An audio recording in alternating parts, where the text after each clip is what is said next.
What if I tell you that there is a much better way that has a higher win rate to trade fair value gaps? Those specific fair value gaps are high probability and you can create a full trading plan based on them, as well as it can work on any time frame. If anyone needs one-on-one mentorship, check out the description. And now let me show you those high win rate fair value gaps. Now, before we start, a prerequisite to this video is my videos about high probability fair value gaps. Make sure to watch that video because in this video, I'll be only focusing on one aspect of the high probability fair value gaps. There would be specific fair value gaps that we focus on. But in general, when we are looking for high probability fair value gaps, you gotta watch my other video. Now, considering this price action right here, this is euro dollar on the 15-minute, and we are in a weekly bullish fair value gap. So this is a bullish weekly fair value gap. We're coming here, we're waiting for a displacement or any type of entry to go up from here. As we said, the creation of a fair value gap tell you a story. So looking at this, what do we have here? We have a sweep that is followed by displacement. No fair value gap created here except this one, and you guys know that we don't take bullish fair value gaps at the extreme top. It's not worth it. And we can see that we have a fair value gap here that is pushing price lower. Now, let me show you this. We have this bullish fair value gap with the displacement. So a big candle, bullish fair value gap. If we mark this from here to here, that's our bullish fair value gap. We can see that on this time frame, it was not really respected that much as there is a candle that closes below, but it was actually mitigating the order block. So it was still respected somehow. Why? Because we know that price could go to the order block and then reverse. And you could see the reversal here. A lot of people would be entering here, and when they saw this candle closing below the fair value gap, they would close the trade. However, I don't want you to trade this fair value gap no more. This is not the fair value gap that you're going to trade from this day. If you really want to get a higher win rate, what you're going to do is, and this is how I improve my trading, instead of taking the high risk fair value gap that has, a very high risk and low win rate, I took another one that has a higher win rate. Which one? So if you can see, after price kind of respecting this, and we could disagree on this, but let's say we agree that this fair value gap is respected in your opinion, as price did respect the order block, just went deeper into the order block. And if we go to 30 minutes, for example, would be respected. After price respected this fair value gap, went up, what happened here? Create another fair value gap. What do we see from this fair value gap? This fair value gap was respected and you could get a sniper entry here. So what you could have done is entry at the fair value gap. And why is this? Why is this a high probability one? Because it's the second fair value gap after price respecting the first one. And usually this would be after a 2022 mentorship model happening on a bullish PD array on the higher time frame. So this is a weekly fair value gap. Price respected that first one, created another one before price reaching the main drawn liquidity. Remember this, if price created a fair value gap, it was not triggered, and then price reached the main drawn liquidity, on this case, it's not a high probability no more if it reached the drawn liquidity. Why? Because price already reached the destination, so there's no point of entering again. Today's video is sponsored by Hanko Trade, one of the best brokers in the business with spread as low as 0, low commission, and you can trade all markets including forex, indices, and crypto. And if you use the link in the description, you will get an exclusive 100% bonus.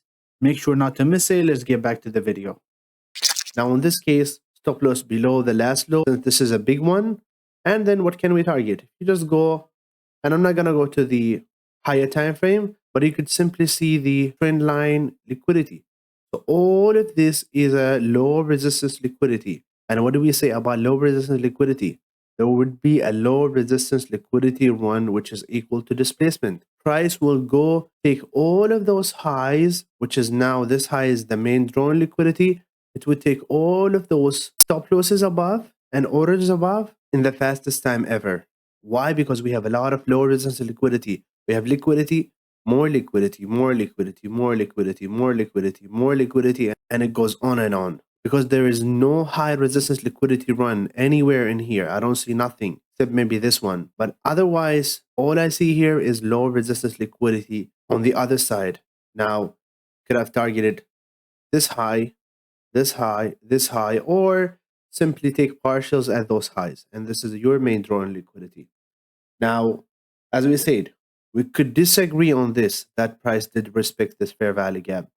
However, what do we have next? So this is the first opportunity. I'm going to go drag it to the left. If we could agree that this is the first fair value gap that is respected here, did we create another fair value gap after? And if there is another breakout structure after price respecting the fair value gap, so if there is fair value gap respected, a breakout structure creating another fair value gap, and oh my god, if there is an old high or old low aligning with the fair value gap that created the breakout structure, that's even a higher probability one. So we could say that this is the first fair value gap that is respected. Price went up, broke a structure, and we could say, oh, this is my structure, or this one, both, but this is the one that is aligning with the fair value gap or overlapping with the fair value gap. Now, this is a high probability one. So this fair value gap is a high probability one. Why? Because first of all, it's the second fair value gap after price respecting the first one. Second, it's overlapping with an old high. So this is my entry, 50%, or the overlapping with a high. We enter here, stop loss below the low of the fair value gap right here, and we could target what? The same drawn liquidity somewhere in here. That's another entry. That is a high probability one. Now this is a high probability one also. Why? Because it's the next one that is created after this one.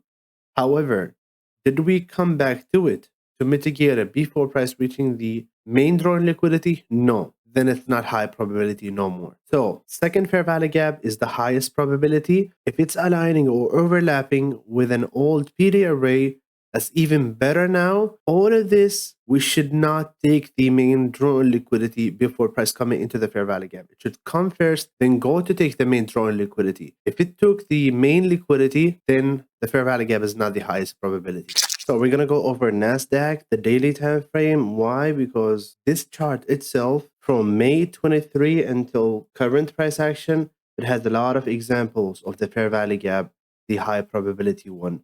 So starting from this point, for example, what do we see here? This price action here, or this candle respected this fair value gap and then immediately reversed to the upside. So this fair value gap respected, price went up. Where is the first fair value gap that is created after price respecting the first fair value gap? It's this one, which means this is a high probability one. And what happened here? Price respected this a little bit, of wicks below the fair value gap, but overall the fair value gap was respected. Price went up. Now this fair value gap respected, and this is without looking at the drawn liquidity. We also have this fair value gap that is aligning with another PD array. Unfortunately, this one was not respected. Maybe some respect here, here, here, and here. The upside on the lower time frame, you would be getting some profits. You should have some profits here too, but it's not going to be the same as this one and the same as this one. Now, price going up, right? Coming lower, price created a fair value gap here. What did we agree on? We do not enter on the first fair value gap if you want the highest probability one. What do we wait for? The second fair value gap. So the first fair value gap here is respected, and this is a bearish one. Respected here. Did we create a fair value gap after? Yes. This is a fair value gap here. And we have the fair value gap right here. We can see an immediate respect to this fair value gap going lower. And we can see going lower, we did not create fair value gaps except this one, this fair value gap. But this one, it just at the end of the range, we can see that we have more bullish fair value gaps. And if you are not aware of this, make sure to watch my other video. Now we can see this fair value gap we're going to ignore. We have this fair value gap, which is a bearish one. If you entered from here, it's going lower. Now, what do we have here? We can see a fair value gap created here. We ask ourselves question, did price got respected from a fair value gap? Yes, we had this fair value gap right here. This is a bullish one. So a bullish fair value gap pushed price up, created another fair value gap. What does that mean? This is a higher probability fair value gap that we can trust. And we can see that price respected this fair value gap going up, and price kept going up from here. Now this is also the second fair value gap after price respected this fair value gap. So this could be a high probability one. But where did price react from? Actually, we had this liquidity level inducement, and we have this unfilled part of the fair value gap here. This is the unfilled part of the fair value gap. So we know that this is now is a high probability fair value gap. Why? First of all, price respected another fair value gap here, created this one. Another one is the inducement here. So this could be a high probability one. And you can see the 50% of the unfilled part of the fair value gap is respected here. Price went lower. What do we have here? Price respected this fair value gap. Did it create another fair value gap? Yes. It created this fair value gap. Was it respected? There you go. Very nice respect to the fair value gap going lower. And you can see, now you ask yourself this question, did price respect the fair value gap here? Yes. It did take this low into the fair value gap. Did it create a fair value gap here? Let's see on this price action. Fair value gap, I don't see nothing. There is this one, but this is just too high and price went to this fair value gap and reacted. So it's not the highest probability. Why? Because the draw in liquidity is already hit, the nearest one. Now price went lower. We have price hitting a fair value gap. Did we create a fair value gap here? No, there was nothing. There was this fair value gap here actually, and this was respected too. Why? Because it's a fair value gap created after price respecting another fair value gap, but it's not the highest probability one. Why? Because it's not on premium. You can see on this dealing range from this high to this low. This is not on premium. If we grab our FIP from this high to this low, this is not on premium. So it was not the highest probability one, though it worked and it was respected by another fair value gap. Price went lower. Now we ask ourselves, we can see that we have a fair value gap here. Was this fair value gap created after price respecting another fair value gap? And it looks like yes, we have a fair value gap here, unfilled part of it, respected here, price went up, which means that this is now is a high probability fair value gap. On this case, what is our draw in liquidity? The first one is here, the second one is this high, and it's taken already. So we're not going to be taking a look at this no more. It could be working, but it's not the highest probability one after price taking this. Otherwise, if price was here, came lower, taking the trade, targeting the draw in liquidity and this one. So this is the case now. This is the case. As you guys saw, price respecting the first fair value gap, creating another one, that's a high probability one, especially after break-in structure. If you could see here, price did a market structure shift at this low, leaving a fair value gap. After respecting the first one, very high probability one. And even on the 1 minute, if you're really a 1 minute trader, you could see this here. So price did take a liquidity here, maybe another one to the left, but on the 1 minute, I cannot see it now. And what happened after? Did not create a fair value gap here, a very small fair value gap here, and another big one here. Now, if you could see, price did not create a bearish fair value gap after creating this all the way here. No bearish fair value gap, small ones only, but the extreme one, when price hit the extreme fair value gap, this one right here, and on kill zone, mitigation of the fair value gap, creating another fair value gap. What do we consider this fair value gap here? A high probability fair value gap. And you can see 50% exactly hit, stop loss above this high right here, and targeting what? The main draw liquidity. You could have targeted, first of all, the fair value gap here, and then those lows, and maybe going lower and lower.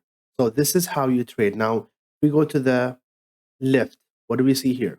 If you can see, we have this low in a fair value gap is taken right here, mitigation of a fair value gap. Then what do we say? Enter from this fair value gap. And this actually worked. You can see entry here at the 50%, stop loss below the low, this low, for example, this one, and then targeting what? The main draw in liquidity. I would say this one or this high. And this one worked. Now, if we did not say that this is a mitigation of a fair value gap, and we want to see a fair value gap created after price respecting this fair value gap, and this was our first fair value gap. Where did price create a fair value gap after? Price did come here, create a fair value gap. So now this is the second fair value gap after price respecting the first one, which is this one. What do we do here? Entering from here, stop loss below the low. And if you just put it below the low exactly, you might get stopped out, you might get unlucky. And you could have targeted the same one, same draw in liquidity, and that's another trade. So in both scenarios, you are winning. And you see this one, it's going lower, and you can see price respecting this fair value gap, creating another fair value gap, this one also respected, price going lower. And eventually it's going to go to the take profit. And as you guys see, few minutes in, we are here, and then immediately price went where? To the main drawn liquidity. It's going lower. So this fair value gap is a high probability one. This is where you should have entered exactly at the 50%. That's it for the video. Hopefully you guys learned something new today. Make sure to hit the like button, subscribe to the channel, share the videos with your friends, leave a comment, and I will see you in the next video.